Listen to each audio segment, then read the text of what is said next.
Oi, da Maria Rosa. Sim, estamos gravando já. Boa noite, pessoal. Perfeito. Boa noite para todo mundo. Então, hoje a gente vai começar o nosso estudo sobre o magnetismo. E como a gente já tinha conversado, a gente vai utilizar como base esse livro aqui, do Jacob Mello, livro amarelo. E para a gente começar, acho que é importante eu falar quem ele é, né? Então, o Jacob Mello, ele se formou em engenharia civil, mas ficou pouco tempo nesse ramo. Depois ele já foi para a área da psicologia, fez uma pós-graduação em psicanálise e ele já nasceu dentro de um lar espírita, né? Então, desde cedo, a partir dos 13 anos dele, ele já começou a fazer palestras e sempre muito interessado pela área do conhecimento, começou a estudar bastante sobre magnetismo e no ano de 1992 ele publicou o primeiro livro dele, que se chama O Passe, seus estudos, suas técnicas, enfim, foi o primeiro livro que ele publicou e esse livro surpreendeu muito, porque ele começou a ser muito bem vendido, assim, faziam tiragens de 5.000 exemplares e vendia, mais 5.000 e vendia, vendeu cerca de 100.000 exemplares, até que o editor chamou ele, pedindo para que ele fizesse uma revisão do livro, o que ele prontamente achou ótimo, né? Achou que seria muito bom, só que essa revisão tinha que ser como a editora queria e não como ele queria fazer. Então, o fim dessa história, né? Acredito que vocês já imaginam, foi que o livro ele não foi feita essa reedição dele. Ele saiu das prateleiras, mas as pessoas que estudavam conversavam muito com o Jacob, pediam para que ele seguisse publicando coisas, seguisse trazendo os estudos dele. Então, ele escreveu esse livro, que é o que a gente vai se basear, só que ele mesmo fala, né, que ele não fez uma releitura do livro anterior, justamente porque o magnetismo, ele se renova, ele não é estático, ele está sempre em evolução. Então, ele já traz o magnetismo da atualidade, né? Foi em 2019, eu acho que ele publicou esse livro. Então, ele já traz um magnetismo muito mais atual do que o de 92, né, de 27 anos atrás, ao que ele publicou agora. Então, essa é mais ou menos a história dele, tá? E o magnetismo, ele surgiu com o Mesmer, ele trouxe a teoria do magnetismo animal, em 1779. Então, o Mesmer dizia que existia um fluido magnético universal que era capaz de ser transmitido entre as pessoas para promover a cura. E aí, o Jacob, ele já traz uma releitura também dessa expressão, tá? Porque ele já deixa de usar magnetismo animal e começa a usar magnetismo humano. Ó, já que tá mostrando lá o livro do Mesmer.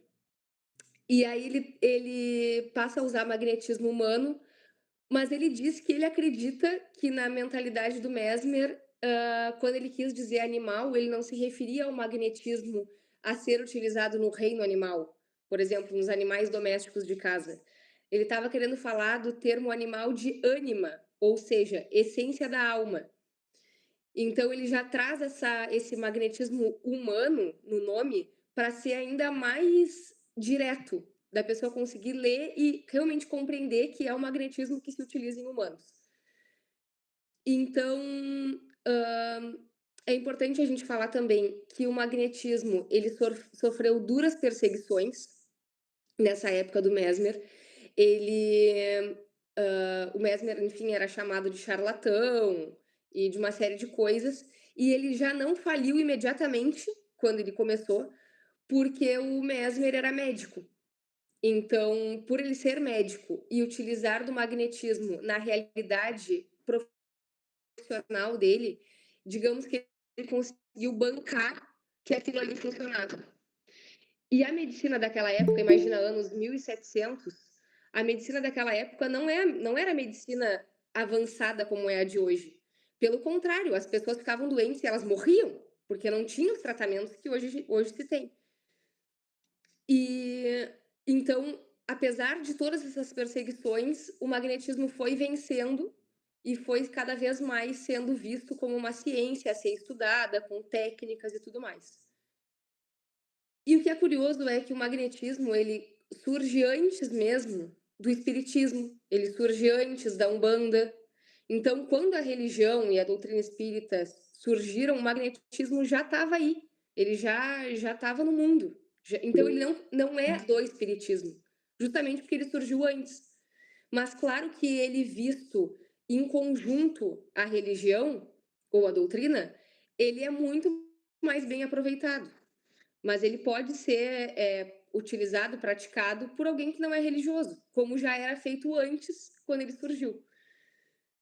Mas é importante a gente falar também que o espiritismo, ele vem, quando ele surge, ele já vem com essa visão consoladora, né? Que é o mesmo propósito da religião de Umbanda, que é a consoladora. E essa é a principal função também do magnetismo. Ele também é consolador, porque ele vem para trazer a cura, para tratar doenças, para, inclusive, principalmente para tratar doenças desenganadas, aquelas que a medicina da Terra julga que já não tem mais o que fazer, que a pessoa já não sabe mais aonde ir, já foi a todos os lugares. Ah, então eu vou cair lá naquele terreiro, vamos ver se alguém me ajuda. É mais ou menos assim. E nesse ponto eu queria falar para vocês uma coisa que eu tenho pensado muito assim, que é o seguinte: é claro que um consolo religioso, seja ele através de uma palestra, né, através de ou uma homília, como a gente chama, ou através de uma prática de permanência em Deus, de permanência na presença de Deus, é maravilhoso, é super importante, com certeza é. Mas e aquela pessoa que não consegue fazer um relaxamento porque ela tem dor? Ou aquela pessoa que ela não conseguiu ouvir o que tu estava falando porque ela não conseguiu tirar o foco na preocupação que ela tem, seja da dor dela ou de qualquer coisa que possa ser emocional, ou até mesmo, como a gente sabe, que apesar da gente saber que a vida é eterna e todas as coisas que a gente prega, a gente ainda vive na materialidade e a gente ainda tem problemas que são oriundos da materialidade. E muita gente tem medo da morte e tá doente. Como que tu fala para essa pessoa que ela tem que sentar e fazer uma prática? Ela vai dizer, pelo amor de Deus, eu só quero ajuda, eu quero que tu tire minha dor. E possivelmente depois que tu tratar ela, e ela perceber os benefícios daquilo que ela recebeu, ela também vai querer estender. Ela também vai querer entender mais o que acontece. Tá, mas então me explica como é que é isso aí, porque funcionou para mim. Como é que se faz então essa prática? O que é Deus? A pessoa vai querer aprofundar. Mas quando ela tá com aquilo latente nela, ela só quer ajuda. E aí, pergunto para vocês: a gente está num mundo que não tem mais dores, ou a gente está num mundo em que curar essas dores é bem difícil? Porque exige estudo, exige dedicação e principalmente, e é o que eu quero que vocês tenham muita consciência assim, exige saber lidar com a frustração. Porque vai ter o dia que tu vai ir lá para dar o teu melhor do passe que tu vai oferecer para a pessoa e a pessoa não vai melhorar. Ela não vai sentir nada. E tu vai precisar te retirar com aquele fracasso, estudar mais, tentar mais vezes e lidar com essas frustrações. E isso também faz parte do magnetismo. Então, se a gente for pegar, né, o nosso mestre, Jesus, o que Jesus disse? Ide e curai. Ele não falou, vai lá e vê o que dá para fazer por eles. Ele não disse isso. Curai. E ele ainda falou, limpe as feridas. Ou seja, ele também se referia às feridas do corpo físico. Ele curou cegos, ele curou surdos. E, inclusive, se vê também que ele utilizava técnicas para isso. Não era só uma imposição de mãos lá, que ele fazia e, pum, estava curado. Ele usava muito a saliva, que a gente sabe que tem ectoplasma. Ele usava técnicas para fazer as curas. Então, ele foi o nosso maior magnetizador, sem sombra de dúvidas. E a gente estudar isso e colocar isso como um tratamento dentro da casa e ver isso como algo sério e que precisa de estudo e dedicação, isso não é algo da nossa cabeça. Isso é algo que Cristo falou. E se a gente segue o Evangelho, a gente precisa colocar em prática as coisas que ele disse. E é isso que a gente vai fazer, que a gente já vem fazendo, mas pegando um livro e esmiuçando ele, a gente vai além da experiência intraterreiro, vou dizer assim, do nosso dia a dia, das trocas que já são muito valiosas, mas a gente também consegue ver quem está estudando sobre isso, o que essas pessoas estão falando, quais técnicas elas usam, como que a gente entende mais o que cada chácara faz. Então a gente vai esmiuçar essa, essa ciência que é o magnetismo. E eu até anotei para falar para vocês aqui também, olha, que muitas, enfim, casas espíritas, né, dizem que não estão aí para curar corpos, mas que na verdade muitos corpos estão macerados por problemas do perispírito. E quem que trata o perispírito? Não é uma casa espírita? Não é uma casa de umbanda? Então, se tu explica o que é o perispírito, mas tu não oferece o tratamento para ele, logo, tu não está fazendo o que tu deveria fazer. Tá com um trabalho incompleto. Então, que a gente não vá por esse caminho, que a gente realmente consiga seguir Cristo não só nos pensamentos e trazendo ele vivo dentro da gente, mas também estendendo o trabalho dele, o que ele disse que a gente deveria fazer. Porque ele falou que a gente ia fazer tudo que ele fez e muito mais. Só que mãos à obra, senão a gente não sai do lugar. Então, o que é o passe magnético? Tá? O passe magnético é a troca de energia, é a transmissão de fluido. E por que a gente fala que é energodiálise? Porque a gente vai remover a energia que não está boa, ou que está estagnada, fazer ela circular, e a gente vai colocar a energia que está faltando, tá? Então, ele vai justamente estabilizar esses centros vitais, que são os chácaras, né, para fazer com que eles funcionem como eles devem funcionar. O magnetismo é uma ciência que estuda as relações interpessoais entre os seres humanos. E eu até procurei no dicionário, né, o que significa ciência. E ciência significa conhecimento atento e aprofundado de algo e corpo de conhecimentos sistematizados adquiridos via observação, identificação, pesquisa e explicação de determinadas categorias de fenômenos e de fatos, formulados metódica e racionalmente. E é justamente isso que o magnetismo faz.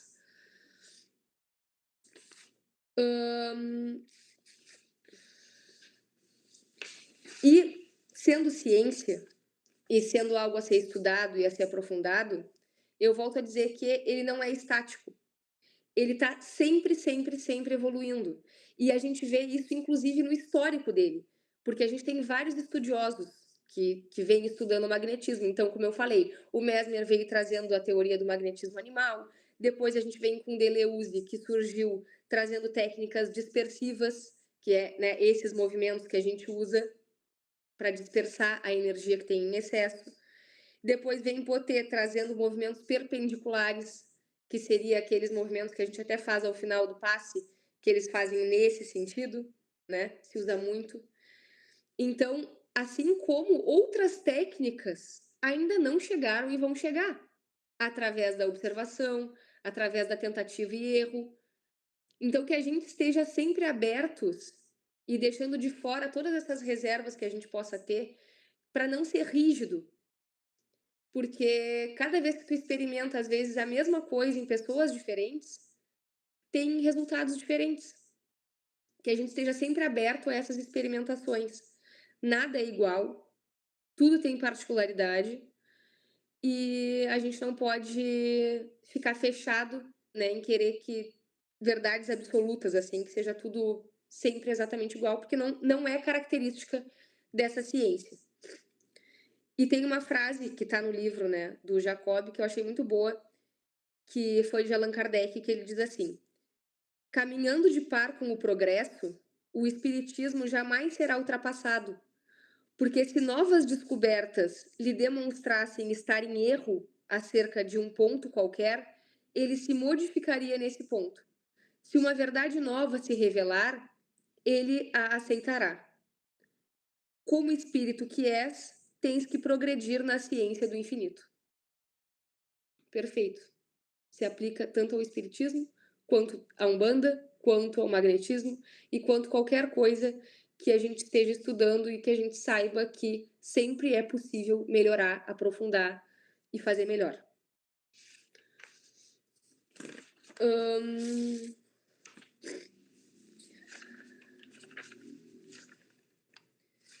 Daí, trazendo para vocês também, qual é a diferença do passe magnético para o passe mediúnico?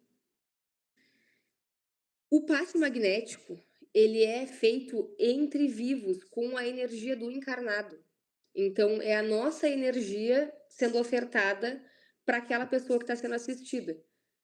O passe mediúnico e no passe magnético pode acontecer a irradiação do guia, ou seja, ele está próximo. Ele, inclusive, pode te intuir, né? Pode te dar ideias, pode se comunicar contigo, mas ele não está incorporado no médium atendendo aquele assistido, que é o que acontece no passe mediúnico.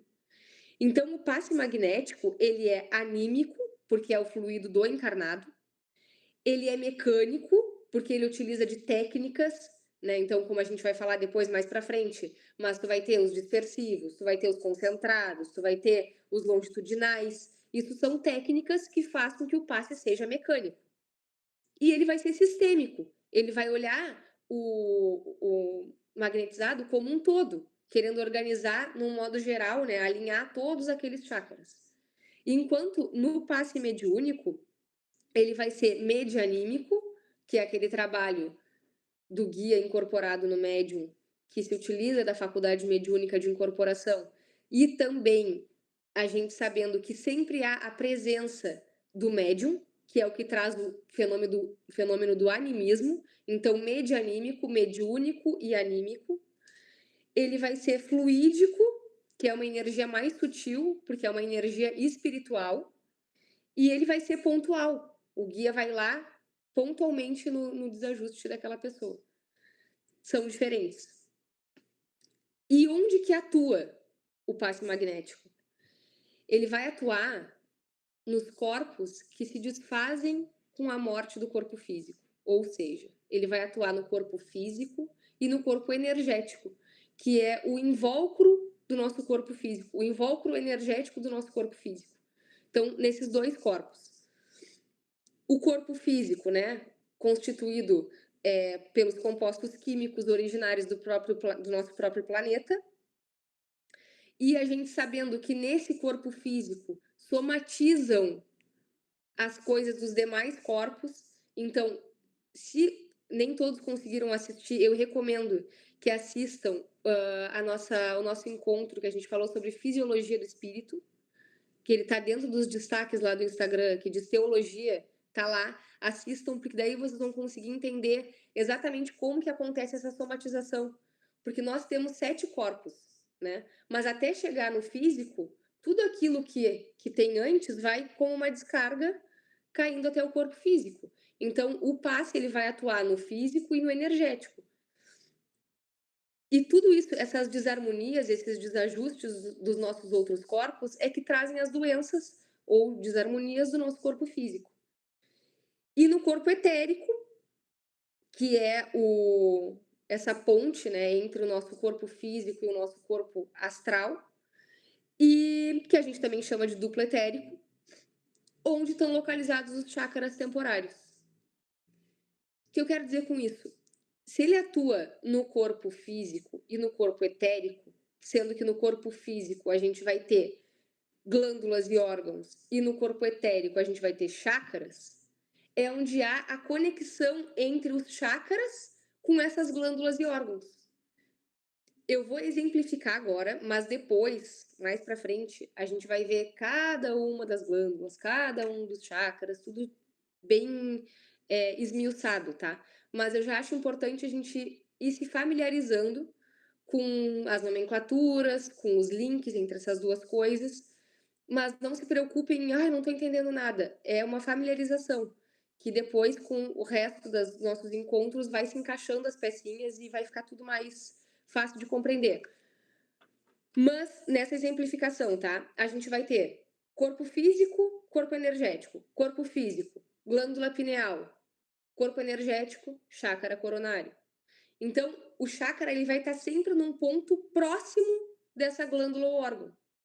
Então, a pineal lá no meio da nossa cabeça, se tu passar uma linha reta da pineal para cima, porque ela tá lá no meio da cabeça, então o coronário ele não tá em cima da pineal, ele tá num ponto próximo. Se tu passar essa linha reta, tu vai ter o chácara coronário. Hipófise. Se tu traçar a linha reta da hipófise no meio do cérebro para frente, tu vai ter o chácara frontal.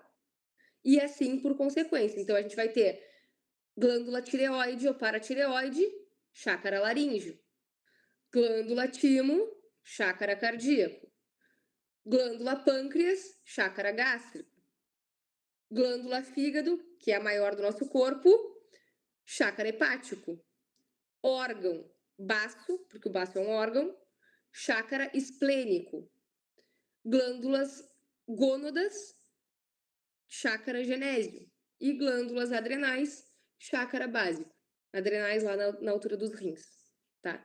Então, sempre vai haver essa conexão entre os dois corpos, porque é justamente neles que o passe magnético vai atuar. Vamos ver o que mais. Aqui, ó. Qual é a diferença de um passista para um magnetizador? Eu achei isso muito interessante. Está no livro, tá? O Jacob fala que é uma visão dele a partir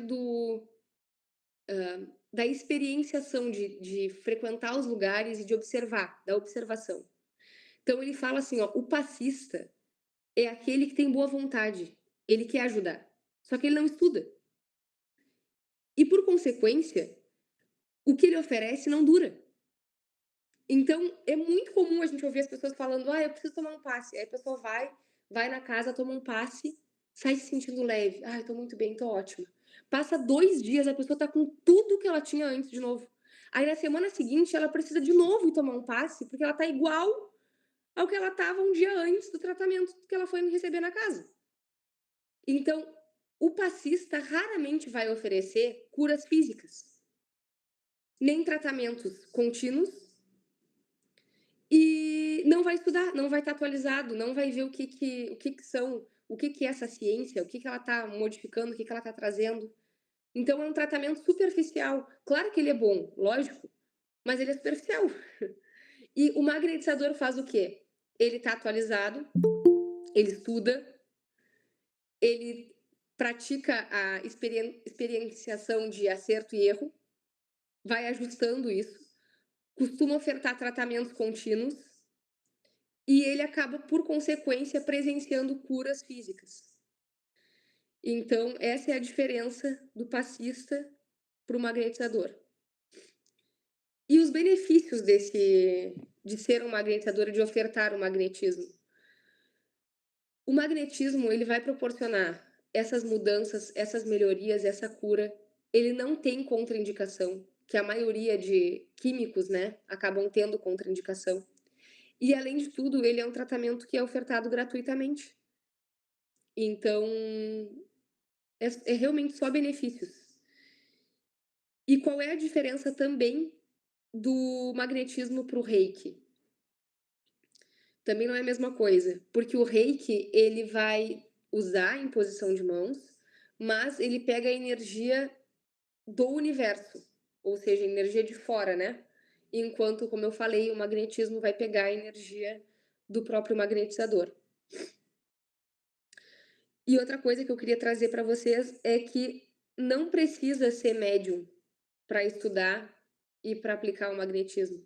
A pessoa pode nunca ter tido um contato mediúnico, seja de incorporação ou do que for, e ela pode ser uma exímia magnetizadora, porque é algo inerente a nós mesmos, é uma condição nossa enquanto ser humano, ser vivo.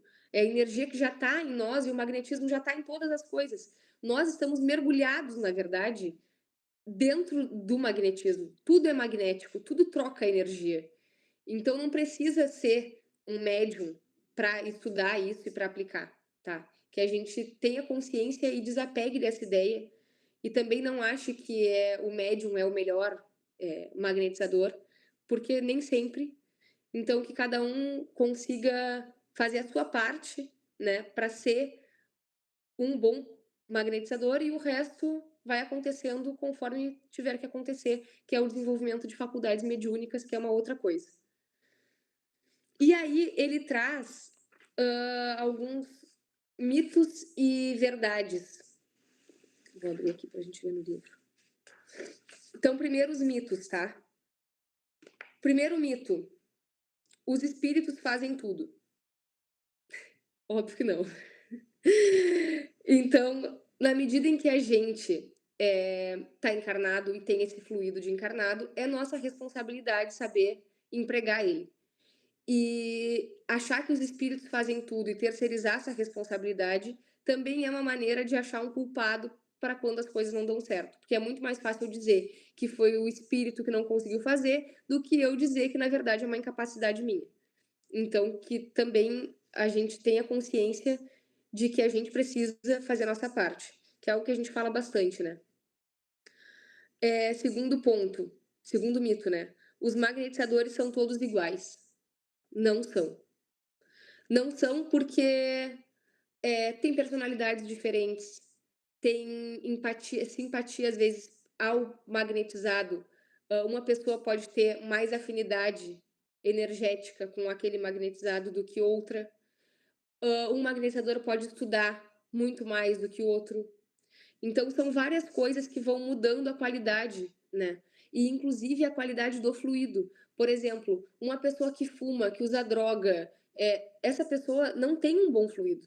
E, por consequência, ela não vai ser uma boa magnetizadora, por mais que ela empregue perfeitamente as técnicas. O fluido dela não tem a mesma qualidade de um fluido de uma pessoa com uma moralidade elevada, que não fuma, que não usa droga, que tem uma que é reta, né, no seu caminho espiritual e tudo mais, tudo influencia também na qualidade, tá, do fluido. E da mesma maneira, assim como o magnetizador não é sempre igual, o magnetizado também não é sempre igual. Vai ter pessoas que vão ser super abertas e receptivas ao tratamento, enquanto outras pessoas não vão ser. E a gente precisa saber manejar essas situações. Outro mito: o centro coronário distribui tudo. Ou seja, a gente colocando as mãos lá sobre a cabeça da pessoa, magicamente o coronário vai distribuir assim com uma inteligência de saber exatamente para onde tem que ir aquele fluido. Gente, isso é muito ultrapassado. Pensa comigo, se o teu coronário, se o teu problema for justamente no cérebro, tá? Se tu colocar mais energia ali, onde já é o problema, como é que ele vai distribuir aquela energia se ele nem sabe como lidar com uma energia absurda que está chegando? Então, se tu vai lá e concentra no coronário da pessoa, a pessoa pode sair com tontura, mal-estar, enfim, coisas totalmente contrárias ao que a gente espera que a pessoa sinta, que é bem-estar, sensação de leveza, né? Totalmente oposto de tu ir lá e concentrar e botar uma bomba de energia num chakra que é o mais sutil de todos, que é o coronário. Então, não, é um mito que o coronário distribuiria tudo, tá? Toda essa energia. Outro mito: roupas de cor atrapalham. A gente não está magnetizando a vestimenta da pessoa. A gente está magnetizando o corpo físico e o energético dela. Então, independente de que tipo de roupa ela está vestindo, a energia ela vai alcançar o ponto que o teu comando mental e as tuas mãos estão entregando através da técnica do passe magnético. Mesmo raciocínio se utiliza para a luz, tá? É um mito dizer que a luz atrapalha. Isso, na verdade, é uma confusão que se fez com os médiums de efeitos físicos. Ou seja, quando o médium de efeito físico. Inclusive, aconteceu isso com uma médium daqui, recebeu passe fluídico em outro local e passou muito mal. que ela tá falando sobre a concentração lá no coronário. Que eu tava falando sobre a luz, tá? Que para acontecer efeitos físicos, realmente não pode incidência de luz, você fica totalmente no escuro, e isso é verdade, em razão do ectoplasma, tá? Que ele funciona melhor na escuridão. Mas não é o mesmo raciocínio que a gente aplica para o magnetismo, justamente pelos mesmos argumentos que eu usei da questão da roupa, tá? Outro mito: o magnetismo pertence ao espiritismo. O magnetismo pertence à humanidade. Ele não pertence nem ao espiritismo, nem à Umbanda, nem ao que quer que for. Até porque, como eu já tinha falado antes, ele surgiu muito antes da doutrina espírita e da própria religião de Umbanda. Então, seria uma contralógica dizer que ele pertenceria ao espiritismo. E depois disso ele traz algumas verdades, tá? Que a primeira delas seria que é muito importante a gente conhecer as obras de Allan Kardec.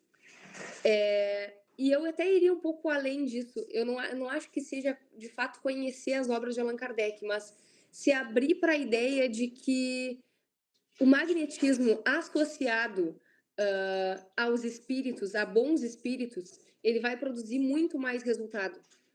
Então, não é que seja, no meu ponto de vista, né, ler e saber as obras de Allan Kardec, mas perceber a nossa pequenez próximo à inteligência de um guia espiritual, por exemplo, que vai poder nos dar muitos caminhos. Como a gente vê dentro da casa, eles formando inclusive protocolos específicos para as pessoas, com técnicas e sugestões que a gente jamais pensaria que não estão nos livros. Se a gente está aberto a isso, com certeza os resultados vão ser muito mais efetivos, porque eles estão muito na nossa frente, né? A capacidade deles de amparo é muito superior à nossa. Então, que a gente tenha essa visão ampla para pedir ajuda realmente, e ela vai ser dada. E um saber complementar, isso realmente é muito importante. A gente conhecer anatomia e fisiologia humana. Isso se mostra necessário quando a pessoa chega com determinada doença. Antes de pensar em qualquer protocolo, a gente precisa compreender a doença dela. Até porque o principal do magnetismo não é nem a técnica ou a imposição da mão, é o comando mental. Então, se tu sabe o que está gerando aquilo dentro do corpo da pessoa, tu vai ter, inclusive, mais facilidade de visualização para mandar esse comando mental para o lugar certo. Então, nos ajuda, inclusive, a gente abrir o corpo humano lá, ver as imagens, ver a anatomia, pesquisar, para conseguir visualizar realmente o que está acontecendo ali dentro do corpo da pessoa. Então, é inesgotável, né? Porque a quantidade de coisas que surgem e de doenças, patologias que podem existir é muito grande. Então, a gente vai estar sempre tendo que estudar. Eu, inclusive, falo, né, que eu espero estar angariando méritos para na próxima vida eu vir com qualquer relação com a área da saúde, porque o direito não me ajuda em nada nisso. Eu só sei ver letras. Quando eu vou ver as coisas para fazer os passos magnéticos, eu penso, meu Deus, se eu fosse da área da saúde, eu estava anos-luz na frente. Então, pode ser que na próxima me deem essa graça de facilitar o meu caminho. Com certeza, quem é da área da saúde tem muito mais facilidade. A outra verdade é o estudo, né? Então, estudo constante, experimentação regular. E a última é a questão da postura. O magnetizador deve olhar o exercício do magnetismo como um ato religioso que exige a maior devoção e a maior pureza das intenções. Então, para hoje, o que eu tinha separado era isso. Depois, no próximo capítulo, ele já traz um contexto histórico. Depois, ele traz algumas coisas que se deve fazer, como é que se forma um bom magnetizador. E aí, a gente vai avançando juntos. A minha ideia é a gente ficar sempre na casa dos 30, 40 minutos para a gente ter tempo de discutir, né? O que a gente conversou, ou trocar ideias e tudo mais sobre o que a gente conversou e não ficar muito maçante também, porque é bastante coisa para ver, né? Para vocês terem uma ideia, eu fui hoje até a página 50. Isso aqui, tem tudo isso. Então vão ser vários encontros, tá? Da minha parte era isso, gente. Estou aberta a vocês quiserem conversar. Não sei se o Lucas quer pausar a gravação, aí fiquem à vontade, se acharem melhor.